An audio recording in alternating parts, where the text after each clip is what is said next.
여수 세계박람회장에 입주한 국립공원연구원 해양연구센터가 타 지역 이전을 검토하는 것으로 확인됐습니다. 박람회장의 높은 임대료에 부담을 느낀 데다 여수 안에서 옮길 만한 곳을 찾지 못한 건데요. 혐의를 이어가야 할 여수광양항만공사는 미적지근한 반면 여수시는 몇 안 되는 공공기관이 빠져나갈까 전전긍긍하고 있습니다. 송하영 기자의 보도입니다. 여수 세계박람회장 국제관에 입주해 있는 국립공원연구원 해양연구센터입니다. 국립공원공단 산하기관으로 해상과 해안 국립공원의 생태계를 조사하고 연구하고 있습니다. 이곳이 박람회장에 입주한 건 지난 2017년, 이후 2년마다 계약을 갱신하고 있습니다. 그런데 최근 해양연구센터가 계약이 만료되는 내년 5월 경남 사천 이전을 검토하고 있는 것으로 파악됐습니다.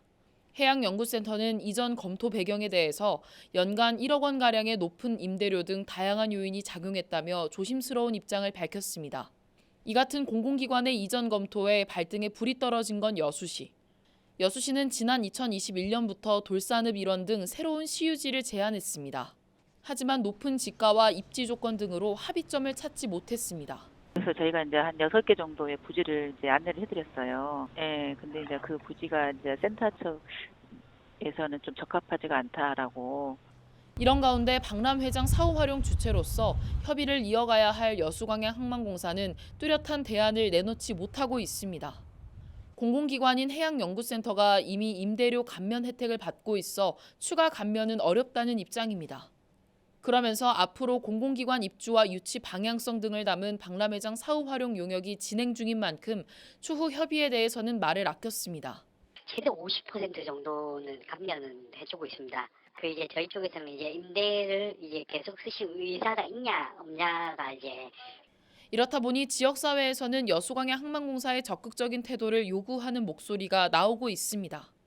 여수광양항만공사가 박람회장 활성화 방안을 구상하는 만큼 공공기관 이탈을 막기 위한 방안도 모색해야 한다는 겁니다.